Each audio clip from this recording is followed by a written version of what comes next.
Cici akan membacakan cerita yang ditulis oleh Arfi Dwi S dengan judul Nyengik. Ritual memuja iblis untuk memperkaya diri. Jangan lupa untuk di-like, subscribe, dan share video ini. Selamat mendengarkan.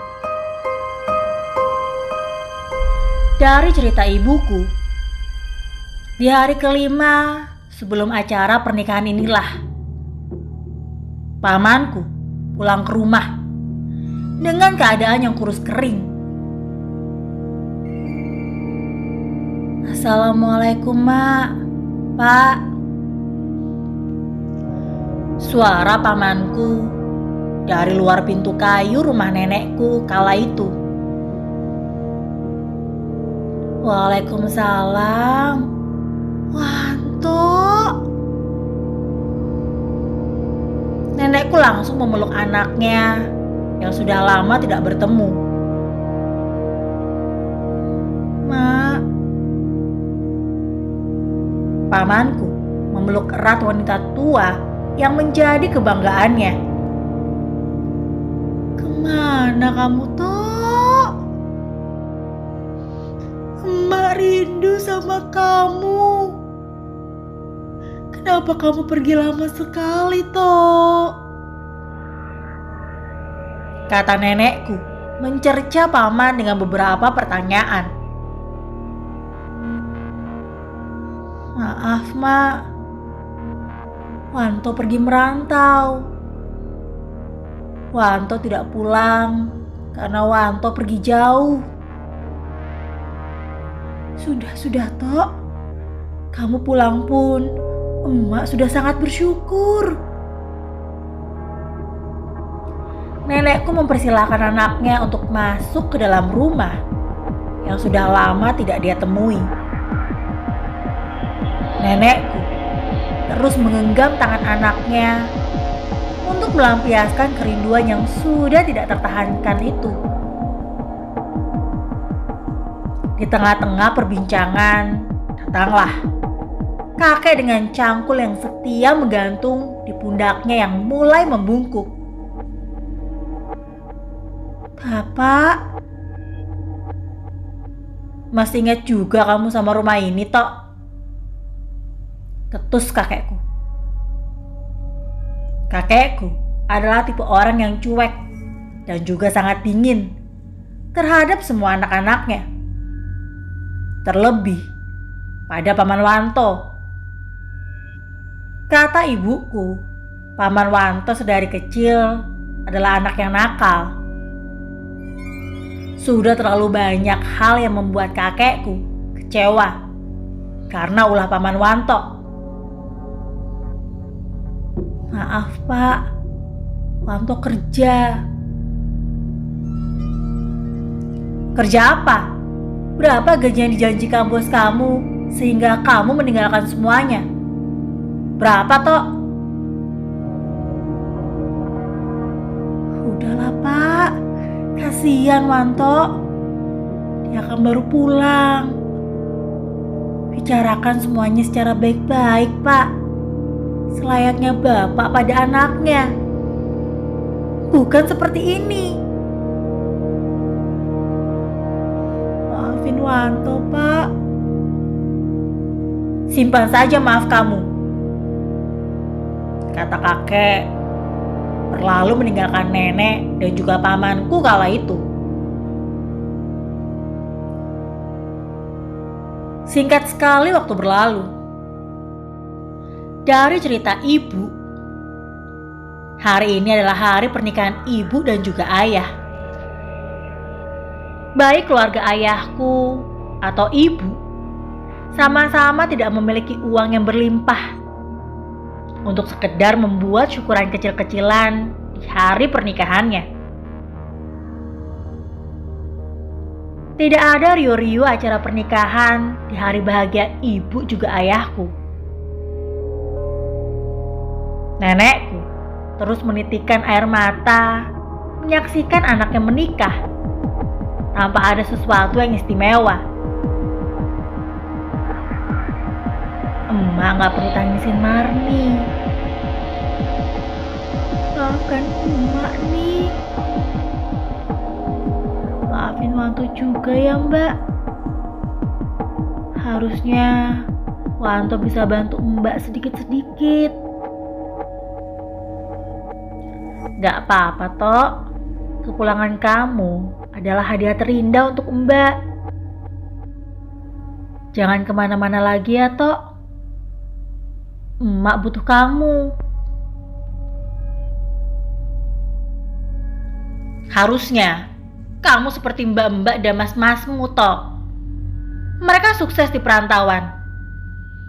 Kenapa kamu tidak bisa seperti mereka? Tanya kakekku. Mereka memang sukses Pak. Tapi karena kesuksesan mereka itulah mereka jadi sibuk. Sampai-sampai ke acara nikahan Mbak Marni aja mereka gak bisa datang. Kakekku hanya terdiam. Pamanku pun kembali masuk ke kamarnya yang hanya dihalangi kain sebagai pembatas antara tempat tidur pamanku Wanto dan adiknya Wisnu. Ibuku mulai menyadari adiknya terpukul dengan perkataan kakek tadi. Setelah acara selesai, ibuku yang masih berdandan pengantin itu lantas masuk ke dalam kamar adiknya dan mulai menenangkan amarah di hati adiknya. Sabar ya Tok, maafkan saja Bapak. Kamu tidak perlu merasa disakiti oleh Bapak. Kenapa Bapak selalu membandingkan Wanto dengan yang lain, Mbak? Apa Bapak tidak percaya kalau Wanto bisa sukses dengan cara Wanto sendiri? Kata pamanku menghela nafas karena sesak menahan tangis. Bapak mungkin masih ragu toh. Tapi kamu tidak perlu patah semangat seperti ini. Ada Mbak yang percaya sama kamu. Makasih ya Mbak. Cuma Mbak yang mengerti. Malam mulai menunjukkan batang hidungnya. Suasana gelap juga dingin. Masih menjadi faktor utama pamanku sering terjaga sampai larut malam. Jam usang yang menggantung di dinding bilik kamar pamanku sudah menunjukkan pukul 12 malam. Suasana malam ini sangatlah sunyi, sehingga suara dentingan jarum jam pun terdengar sangat jelas. Angan-angan pamanku sekelibat tertuju pada Nyi Wangsih. Perlahan, matanya mulai terpejam. Bayangan tentang Nyi Wangsih masih terus membumbung di dalam angannya. Wanto.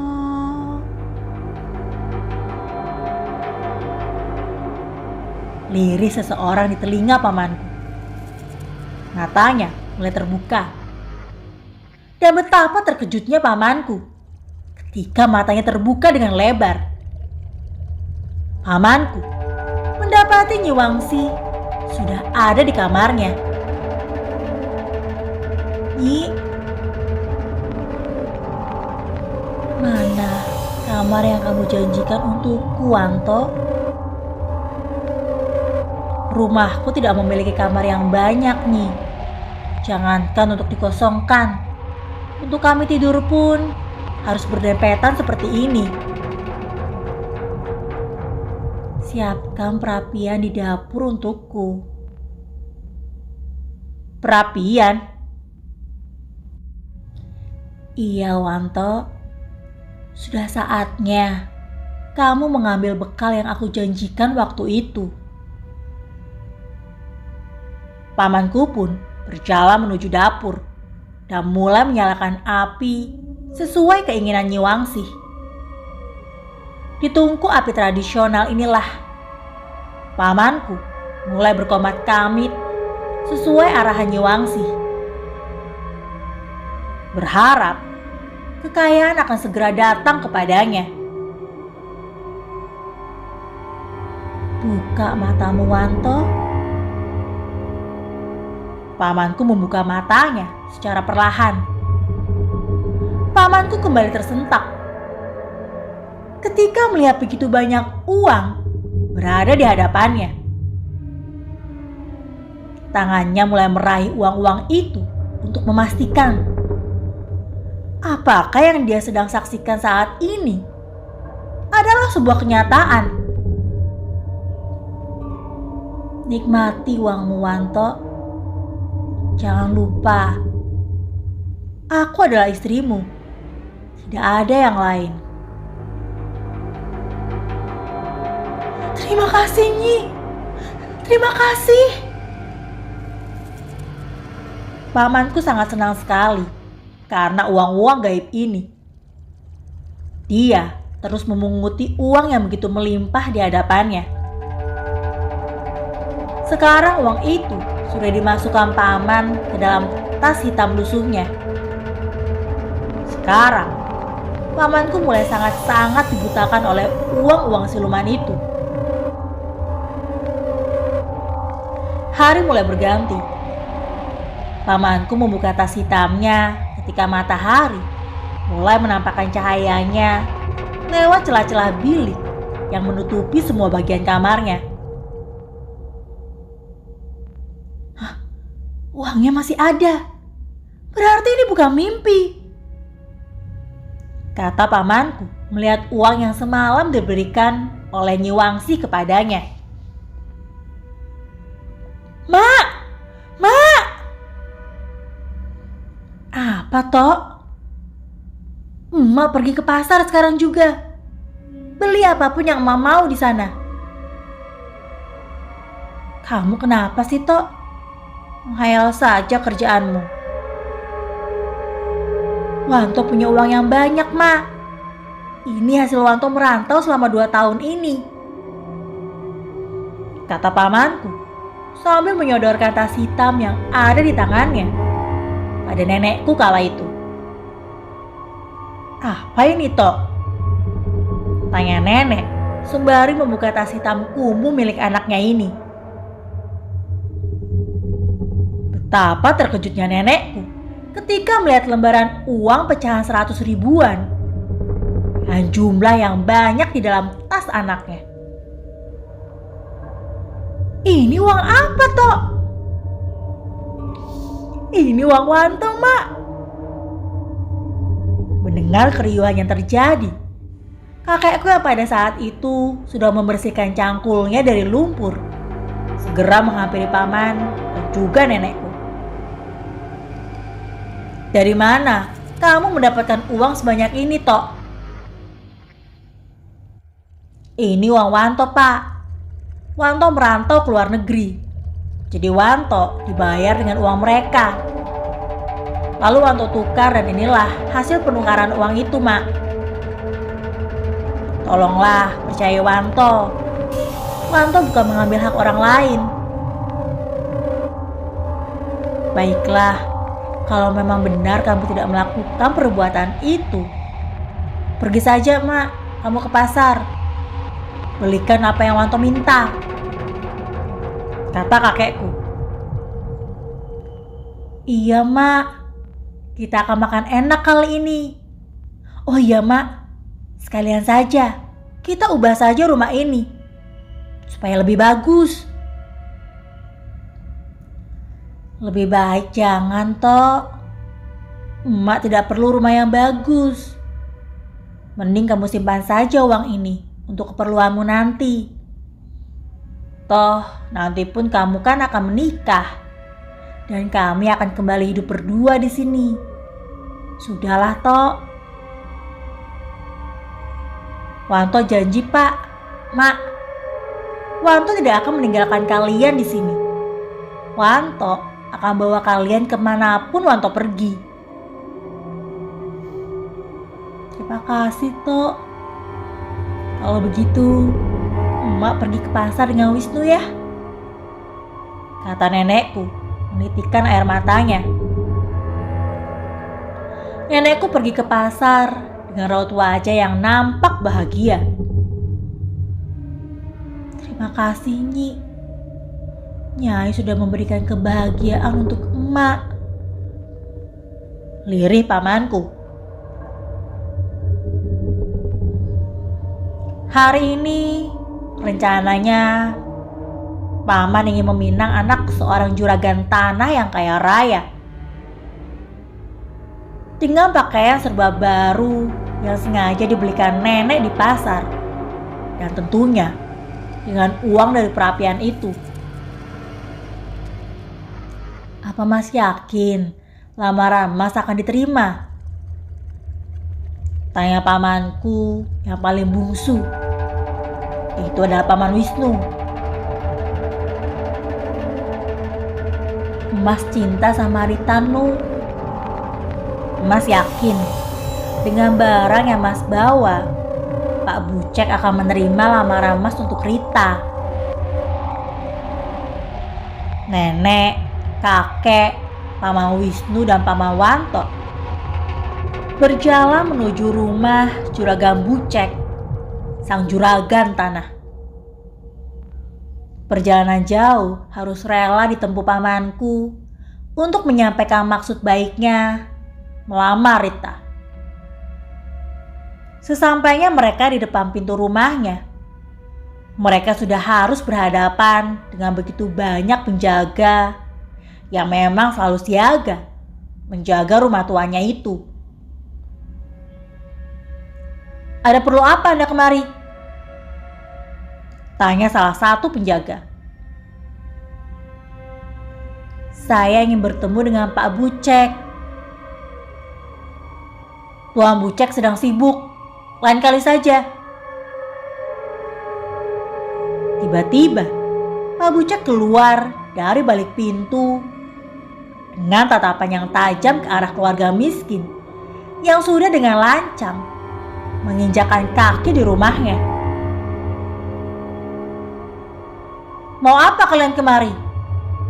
Kalau hanya untuk meminjam uang atau mengeluhkan kemiskinan kalian, saya tidak punya waktu, kata Pak Bucek dengan sangar dan sangat menyakitkan. Maaf jika kedatangan kami mengganggu Bapak. Kami kemari hanya untuk bersilaturahmi saja, kata nenekku. Berani sekali Emak datang untuk bersilaturahmi dengan saya. Saya ingin melamar Rita, anak Bapak, kata pamanku tanpa basa-basi. Apa kamu bilang? Melamar Rita? Lancang kamu, kata Pak Bucek dengan nada yang sangat tinggi. Saya mencintai anak Bapak, Rita, dan saya ingin menikahinya. Apa nggak sebaiknya kita pulang saja, Mak? Wisnu takut. Punya apa kamu? Sampai berani-beraninya ingin melamar anak saya. Kalian harusnya tahu ukuran. Orang miskin yang menikahnya harus dengan orang miskin lagi, bukan dengan golongan juragan kaya saya. Paham kalian? Kami memang miskin, Pak, tapi tidak selayaknya Bapak menghina kami seperti ini. Bukankah golongan juragan itu punya kewibawaan? Jika Bapak seperti ini, apa ini yang namanya wibawa, Pak? Nenekku mulai gemetar menahan tangis. Menurut saya, cinta itu tidak terbatas pada kasta, Pak. Saya tulus dan benar-benar ingin menikahi Rita. Emangnya anak saya bisa hidup dengan kata-kata tulusmu itu? Saya tahu, Pak. Tapi saya hanya punya beberapa lembar uang saja sebagai tanda bahwa saya sudah melamar anak Bapak. Mana uang itu? Palingan recehan. Sini, Mak, tas Wanto. Nenekku menyerahkan tas hitam Paman Wanto. Setelah tas hitam itu ada di genggamannya, Paman Wanto pun berjalan mendekati sang juragan yang angkuh itu. Perlahan, tangan Paman Wanto mulai membuka tas itu dan mengeluarkan isinya. Pak Bucek hanya membatu ketika melihat isi tas hitam kumuh itu adalah puluhan lembar uang dengan pecahan 100 ribuan. Dari mana uang-uang ini? Tanya Pak Bucek. Saya bekerja di luar negeri, Pak. Pak Bucek mulai mengambil tas itu dan seketika senyum ramah mengembang di bibir hitam dan tebalnya itu. Mari masuk kalau begitu. Kita bicarakan ini di dalam. Ajak Pak Bucek dengan nada yang sangat ramah. Keluargaku kemudian masuk dan dipersilahkan untuk duduk di sofa yang empuk dan juga nampak mewah. Jadi bagaimana, Pak? Apa Bapak menerima lamaran anak saya? Tanya kakek. Sebentar, Pak. Saya panggilkan Rita dulu. Kata Pak Bucek berlalu dengan tangannya yang terus menggenggam tas hitam dari laki-laki miskin yang hampir saja ditolaknya.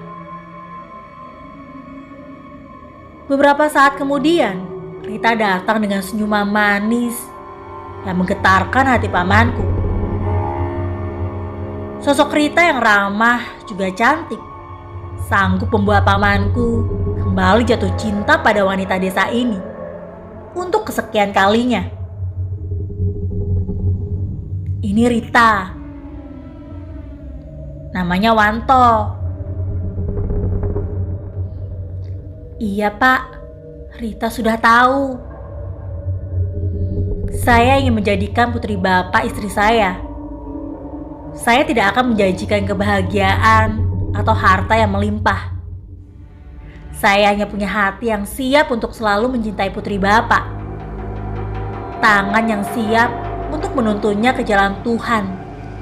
Dan juga raga yang akan selalu siap menjaganya, Pak. Saya ingin berjuang dengan putri Bapak, kata Pamanku Wanto. Saya serahkan semuanya pada Rita saja. Bagaimana menurut murid? Rita pun sudah lama memperhatikan Mas Wanto. Dia adalah orang yang baik dan juga sopan, Pak. Rita yakin dia akan selalu berjuang untuk membahagiakan Rita nantinya, kata Rita. Jadi, iya Mas, aku mau jadi istri kamu. Kata-kata Rita itu membuat pamanku bahagia tidak kepalang. 1 bulan kemudian, pamanku resmi menikahi wanita yang amat dicintainya. Sebuah rumah kecil yang tidak jauh dari hamparan sawah milik sang juragan turut dipersembahkan Pak Bucek untuk mereka. Mas, kata Rita mengelus kepala suaminya yang tertidur pulas. Mata pamanku pun terbuka secara perlahan. Kebahagiaan kembali terasa di hidup Paman Wanto. Kini di setiap harinya ada senyum Rita yang siap membangunkan dirinya dari tidur yang lelap. Bangun mas, kita sholat tahajud berjamaah yuk. Iya sayang, sebentar ya, aku ambil wudhu dulu. Pamanku membukakan keran air dan mulai mengambil wudhu. Setelah selesai mengambil wudhu, pamanku berjalan menuju pintu untuk segera melaksanakan sholat dengan sang istri. Namun, kejadian aneh kembali terjadi. Ketika pamanku sampai di depan pintu kamar mandi, tiba-tiba pintu itu terkunci secara otomatis dari dalam. Rita, buka pintunya, Rit. Mantap. Dari seseorang dari arah belakang. Pamanku berdiri ketakutan ketika mendengar suara itu. Perlahan, pamanku membalikkan badannya menuju asal suara itu. Dan betapa terkejutnya ketika melihat sosok yang memanggil namanya itu adalah Nyi Wangsi. Nyi Wangsi? Sekarang adalah malam Jumat, Wanto. Dan seperti biasa, kamu harus memberikan jatahku malam ini. Pamanku hanya diam dengan tangan yang masih memegangi gagang pintu kamar mandi. Kenapa kamu diam, Wanto? Tidak, Nyi. Aku akan memberikan kamu jatahmu. Baguslah. Tapi bagaimana bisa aku menyentuhmu dalam keadaan kamu berwudu, Wanto? Lepaskan air itu dari tubuhmu. Baiklah. Pamanku membatalkan wudunya demi wanita gaib yang berhasil membuat dia menjadi kaya raya.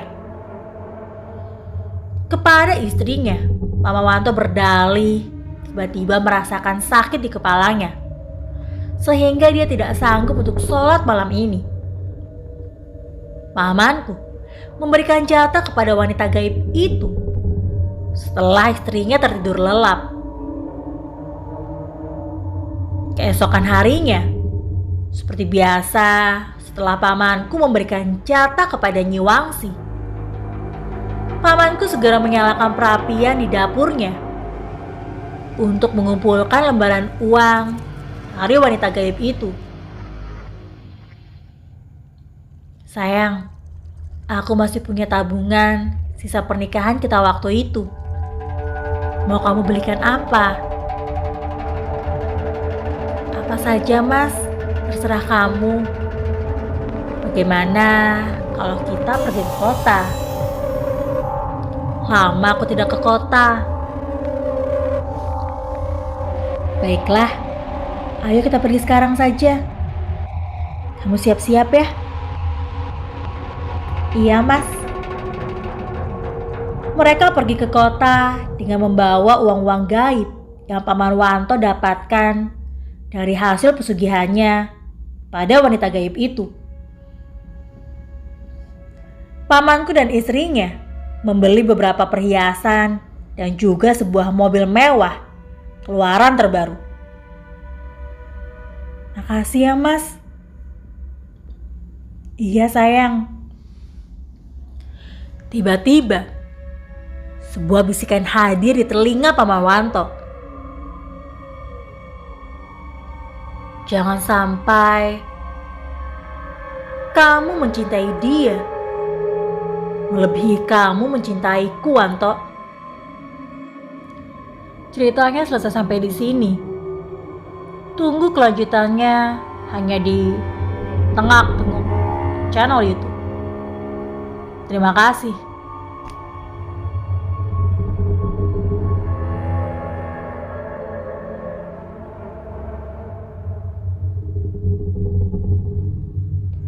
Tiba-tiba telingaku berdenging. Aku kira kamu kenapa? Gak apa-apa kok sayang. Ceritanya selesai sampai di sini. Tunggu kelanjutannya hanya di Tengak Tenguk channel YouTube.